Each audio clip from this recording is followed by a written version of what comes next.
Let's talk about horizontal and vertical lines. So this first line that we see is a horizontal line. What we notice about this line is that it's constant. It has a slope of 0. And it goes through a point on the y-axis. So when you're thinking about its equation, it should look like y equals some number, whatever number it is where it crosses the y-axis. Contrast that with this vertical line, which goes through a point on the x-axis, so should have an equation that x equals some number.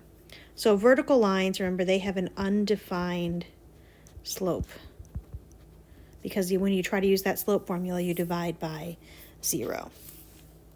So let's do an example. It says find the equation of a line passing through the given points 2, -3, and 2, 5. If you wanted to, you could start by graphing this line.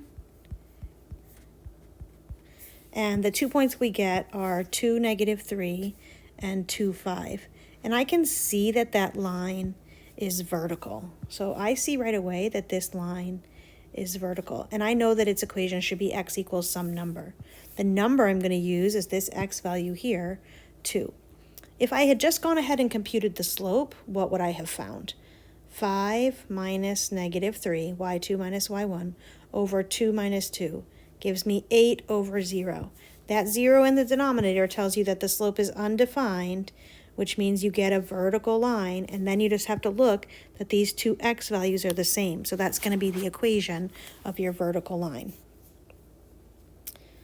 Okay, let's practice graphing. So graph the line x equals -1.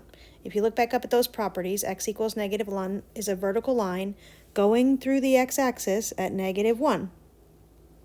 So vertical line going through the x-axis at -1. Whereas y equals -3 is a horizontal line going through the y-axis at -3, like that. Y equals -3.